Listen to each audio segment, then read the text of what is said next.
Ayan guys, so for today's video, uuwi na tayo ng Luzon.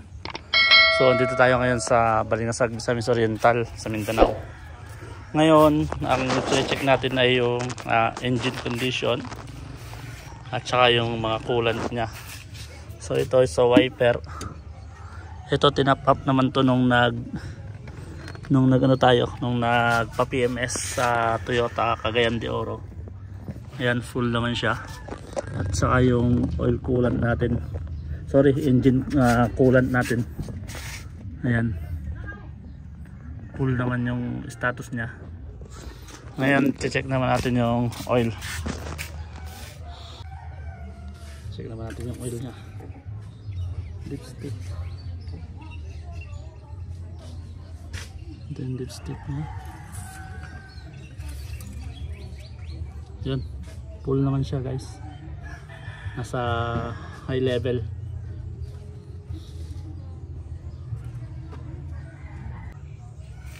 Yan, nasa high level naman yung oil natin. So kaka-check ko lang din ng natin tire. Yung hangin niya is 32 and 31 yung sa huli. Medyo matigas pero mabilis itakbo. Pero okay lang, hindi naman ganun katigasan. Maganda naman yung daan dito from Balingasag to Surigao. And guys, nire-ready ko na. So ito pa nga pala yung brake fluid natin is nasa high level pa. And guys, hello guys. So for today's video, uuwi na ulit tayo ng Luzon. Andito tayo ngayon sa Misamis Oriental, sa Balingasag. So wala pa akong nakitaan na paggasolinahan, kaya hindi pa ako nagre-reset. Ngayon pagdating natin doon sa sa gasoline station, prepared natin sa Petron. So ang biyahe natin ngayon is from Balingasag to Surigao. Time check, almost alas 2 GS na, 2:09. Umalis kami ng bahay is 2 PM. Almost 10 minutes na kami nasa karsada. Ngayon naghahanap na kami ng Petron gasoline station para makapagpagas. So kanina nga pala guys, di ba pinakita ko sa inyo sa video na nag-ayos na ako ng mga kailangan natin, yung engine oil, engine coolant, tapos yung brake fluid, at saka yung wiper natin, yung tubig natin sa wiper, at saka yung tire natin, chinek ko na din siya. So all goods naman. Ngayon on the way na kami. Then mamaya i-update ko ulit kayo pag nagpagas tayo. Tapos yung mga total ng nagastos natin, pagsasama-samahin natin lahat yon para may idea kayo guys kung magkano yung total na nagastos natin lahat. Okay, Balinguan, Misamis Oriental. And guys, andito kami sa Balinguan terminal, dito sa bus stop, terminal ng mga bus. Bibili kami ng pasalubong. Yang bang pasalubong dito? Yung pastel tinapay siya pero yun yung pasalubong nila dito sa Mindanao, sa Misamis Oriental. May pastel sila dito. Mamaya papakita ko sa inyo guys. Bibili si Mrs. doon, nasa tindahan nandyan.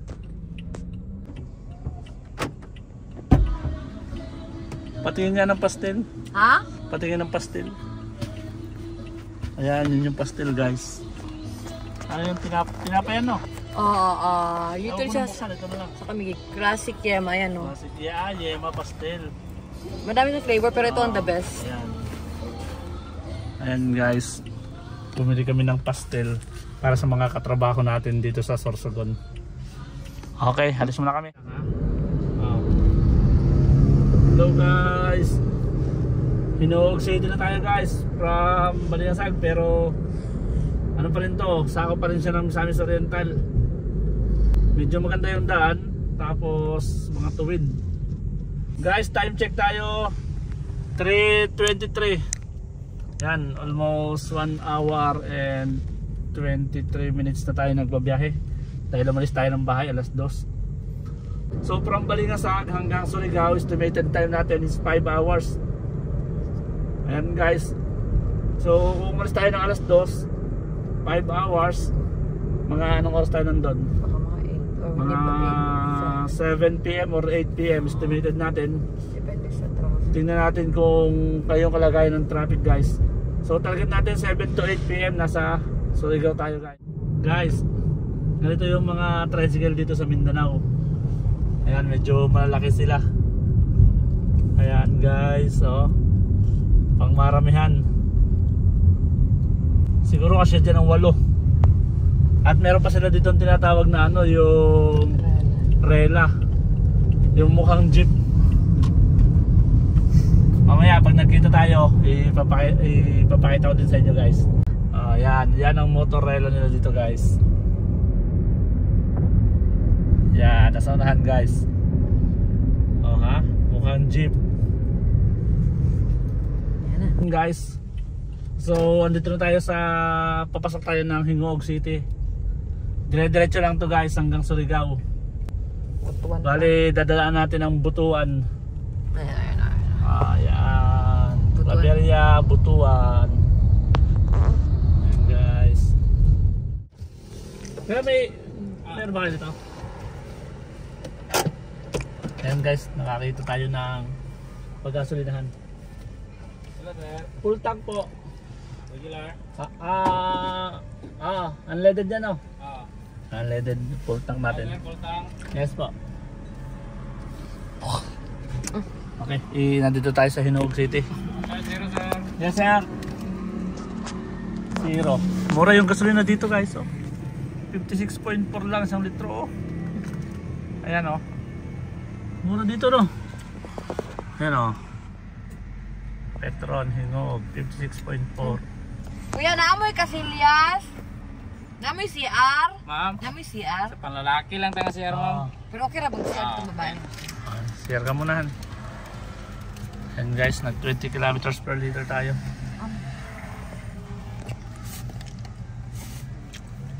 Ito yung total natin, 4,416. I-reset natin to. Yan, 1,000 na. Okay, reset. 0. And guys, full tank na.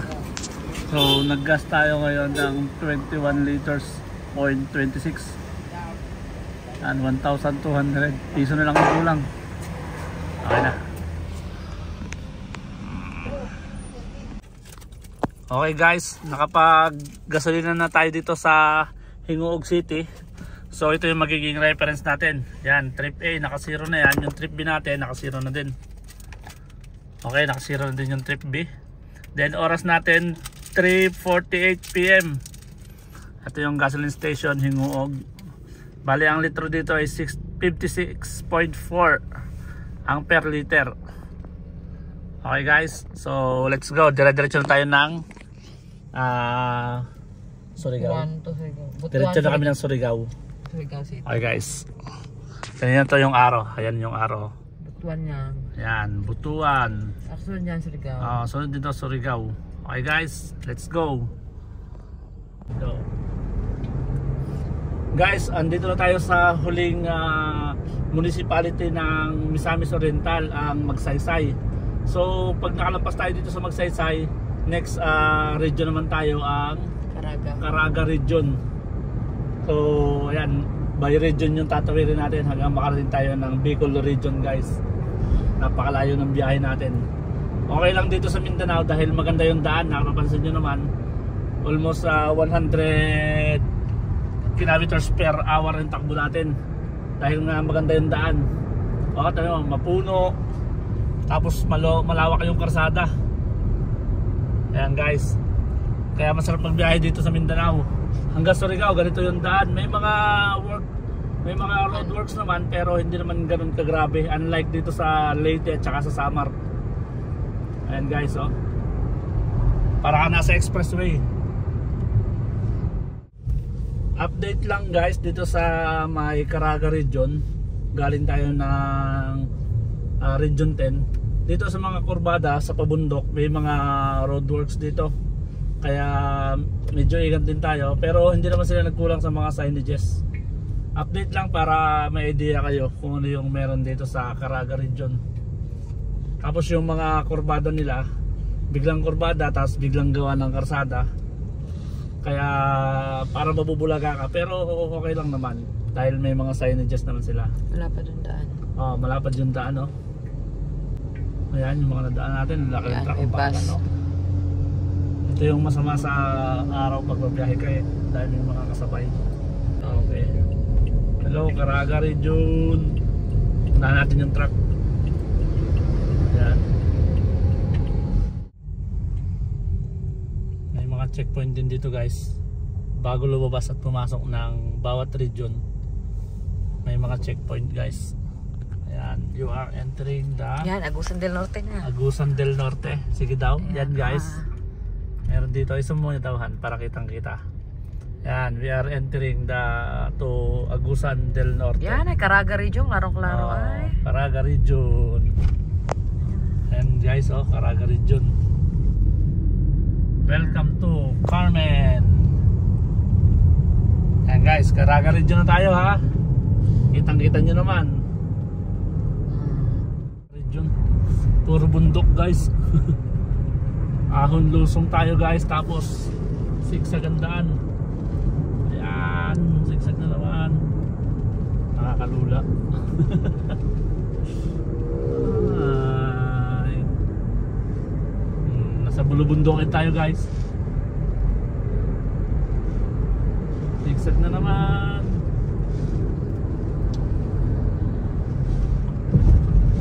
So, time check muna tayo guys. 4:54. Ayan, meron tayong welcome to Butuan guys. Ayan Ayan, welcome to Butuan City.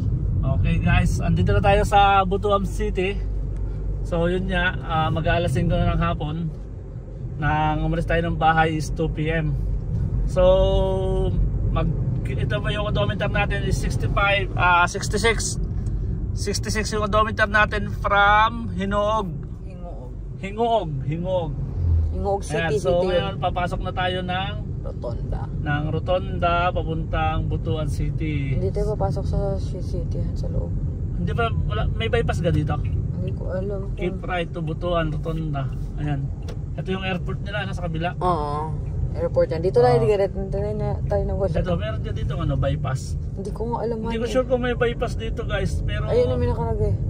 Ano ba to? Section. Wala naman nilagay. Wala man nakalagay. Dito na lang tayo dumaan. Papuntang bayan. Dito tayo dati dumaan. Yun yata yung bypass hon. Bypass road yun? Oo, siguro. Tingnan natin. Tigil na tayo dito guys. Titigil tayo guys. Titignan natin kung meron ditong bypass road. Tigil ka muna. Sunod ka muna din sa truck. Tigil muna tayo dito. Tingnan natin kung may bypass road. Tingnan natin sa Google Map. Guys, bali check namin sa Google Map yung bypass road ng Butuan. Medyo malayo siya sa parang out of route na siya, pero bypass road. Medyo malayo, kakain ng ilang kilometers din. So pagtsagaan na lang natin tong Butuan City dito sa loob ng bayan. Baka mamaya magutom din tayo. So kakain na din tayo dun guys. Ayan, tingnan natin kung heavy traffic dito sa Butuan City. Dumaan naman tayo dito mga 10 PM na Medyo hindi na siya traffic. Ewan ko lang ngayon. So let's go. Ipakita ko sa inyo mamaya yung Butuan City. Okay, mamaya na lang guys. Kita ang pedestrian lane o overpass pagtagok sa dalan. Ganito yung Butuan City guys. Malapit na tayo sa SM na gato. Baka Euratex man na. Hindi ko pa alam. Okay guys, maganda yung Butuan City. Nung dumaan tayo ng gabi wala na yun. Gabi na. Gabi na. Ating gabi na yun Ngayon ay maaga pa Hindi naman pala ganun ka-traffic dito sa loob ng Butuan City. Ayos naman yung takbo natin. Nag 40-50 kilometers per hour tayo guys. So malapit na tayo dumaan dito sa pinaka-sentro ng Butuan, yung city mismo. Although nasa loob naman tayo ng city, pero ito yung pinaka-busy na karsada dito sa Butuan. guys.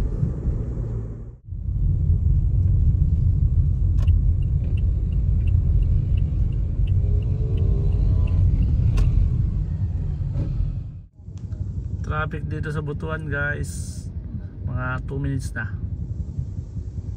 Ayan. Okay, go. Sabi ka? Oo. So guys, lalabas na tayo ng Butuan City. Andito na tayo sa tulay. Medyo mabagal yung takbo natin pero okay lang, dire-diretso naman. Yun o. Maganda ng tulay na rin, parang katibay pa rin oh. Ayan o. Laki ng ilog.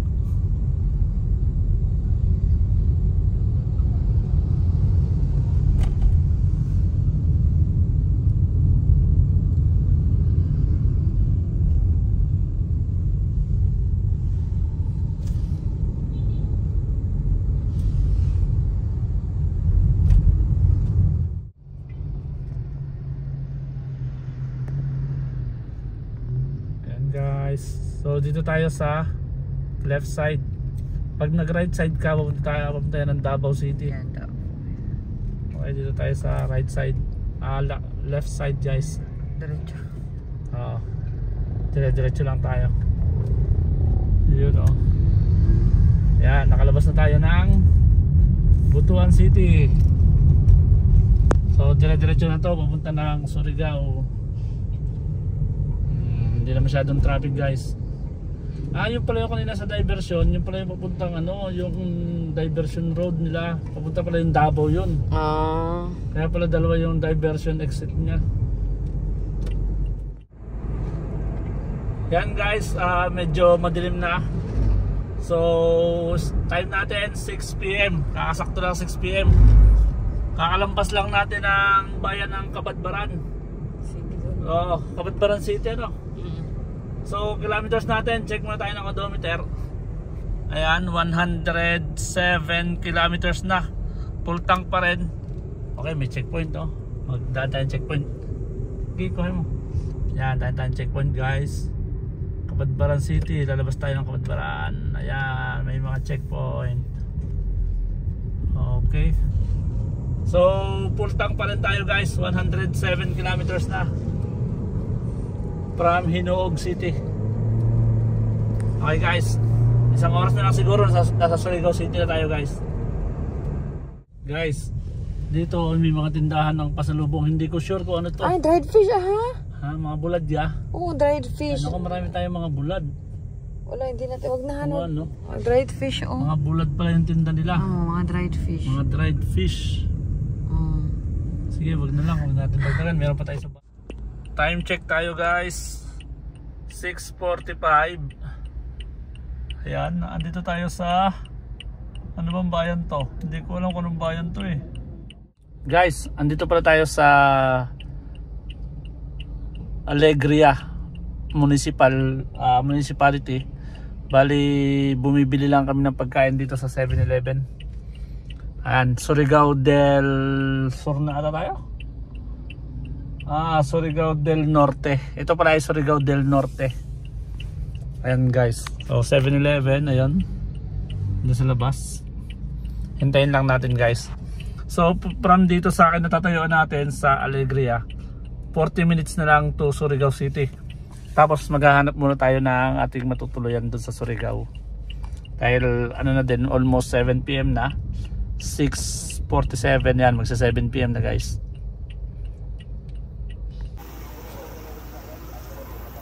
(7-Eleven) municipality ng Alegria.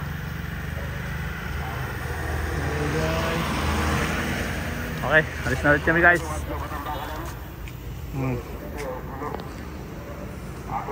Guys, so yan, almost nandito na tayo sa Surigao City.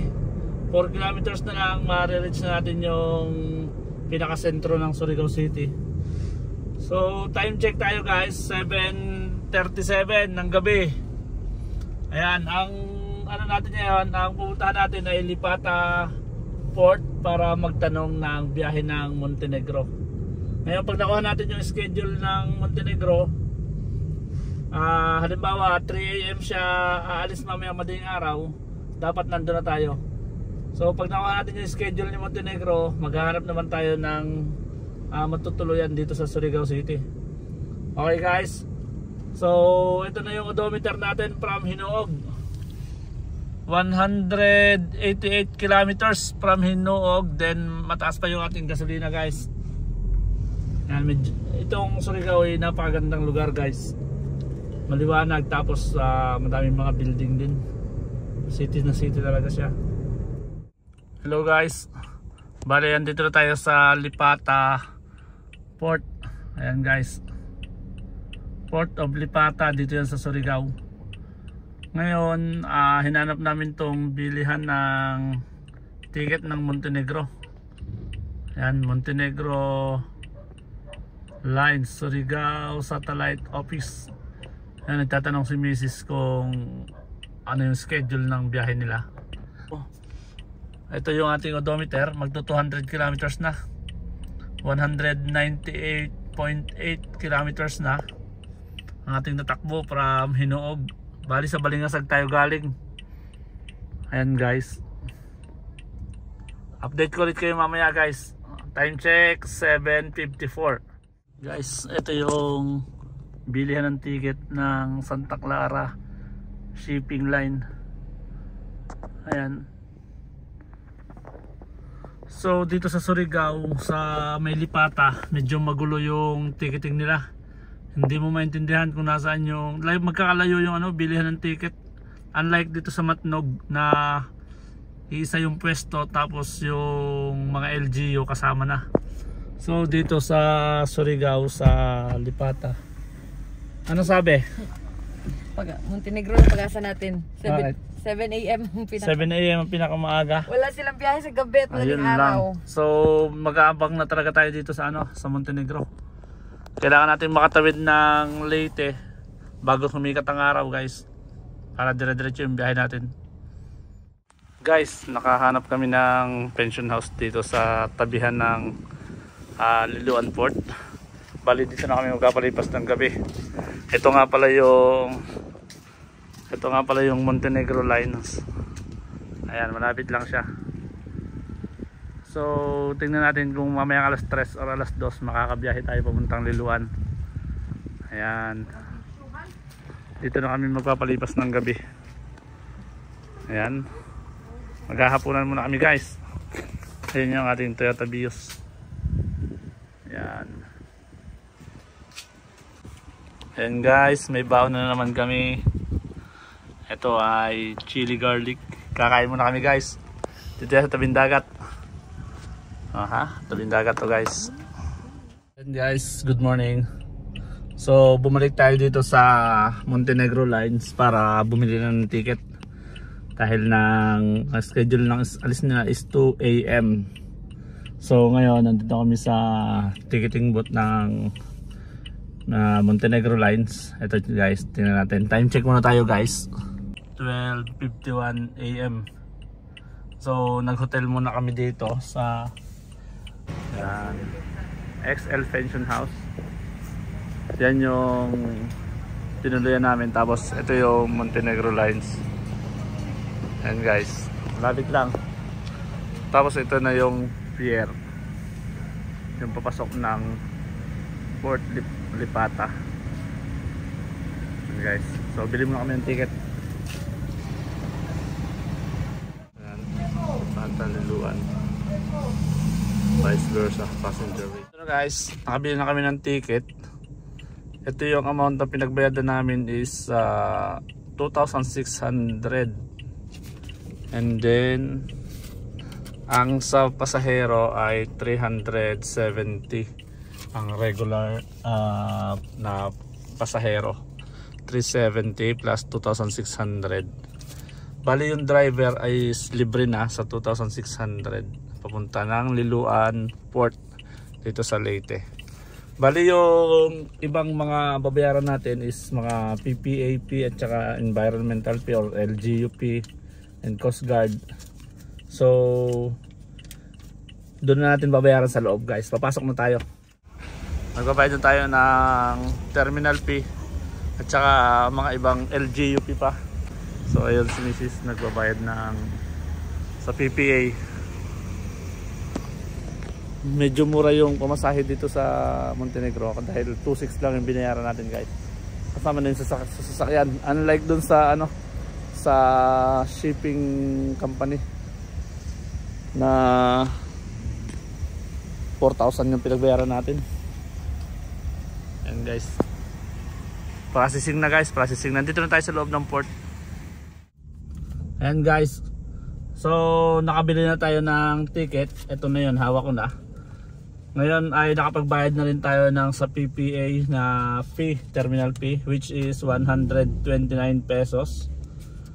And then yung sa LGU natin sa mga environmental fees, total of 50 pesos na good for to na yun guys. 129 then 50 pesos. Then ang total natin dito sa barko sa Montenegro line is 2,600. And guys, so wala pa siyang 3,000 pesos from Lipata to Liloan na yung biyahe natin guys. Ito na yan, naghihintay na lang tayo ng advice ng Montenegro kung anong oras tayo papasok. So time check tayo guys, 1:08 AM 1:08 AM. And then odometer natin guys is 200 kilometers. Ayan, yun pa yung gasolina natin from Hinuog City. Okay guys, mamaya pag nasa barko na tayo, update ko kayo guys. Nakabang na yung mga truck guys. Ayan. So almost 3 AM na. Hindi pa tayo nakakasakay ng barko. Ayan, naglo-loading na guys. Papasok na tayo ng barko. So time check, pasok tayo ng barko, time check 3:17 AM.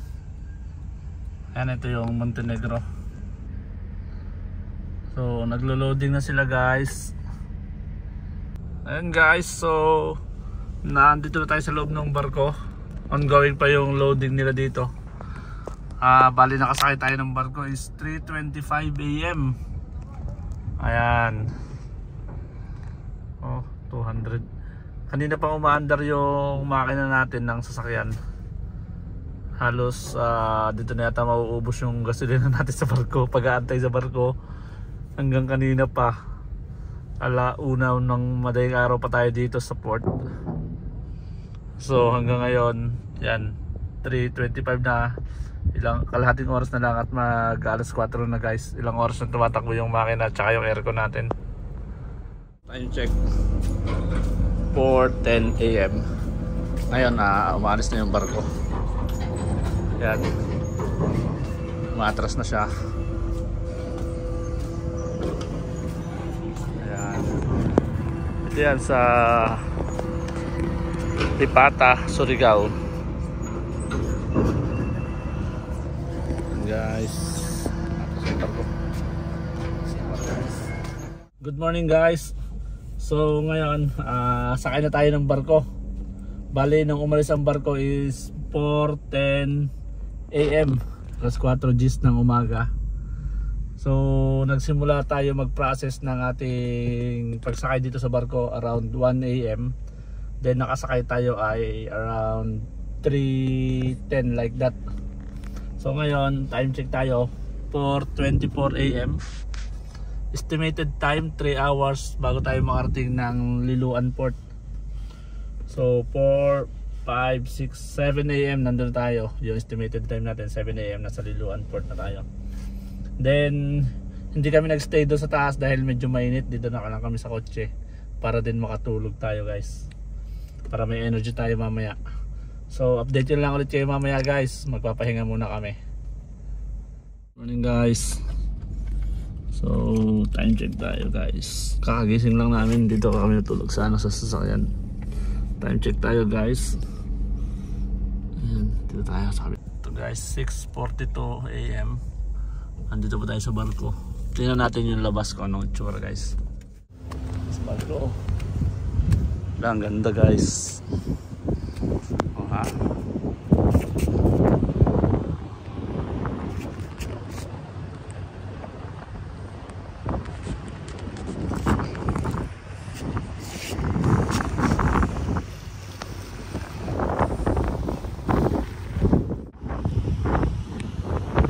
umaga na. Guys, andito na tayo sa Liloan Port. Ayan guys, nagbababa na yung mga tao. Kung makikita nyo sa salamin na yan. Sa salamin ng van. Bali, ito yung oras natin ngayon. 8:30 na. Ngayon pa lang tayo nakadaong. So, no umalis tayo sa Lipata 4 AM no, sakto. Sakto 4 AM, then dumating tayo dito sa Liloan is 8:30 AM. So 4 hours and 30 minutes yung biyahe from Lipata to Liloan, Montenegro. Ayan guys, through Montenegro shipping. Labas na tayo ng barko. Ito na guys, yan, naglalabas na ng mga sasakyan. Oh, lalim. Oh, lalim, patay tayo dito. Tingnan na natin kung ano. Tingnan na yung isa, tingnan mo kung paano siya lalabas. Oh, lalim mo. Low, high tide pala. Ayan guys, tingnan natin ha. Tingnan mo nga daw yun. Siya, dahan-dahan. Siya, lapat. Hindi, paslanting ka lang. Hello, Liloan Port. Pababa mo muna siya.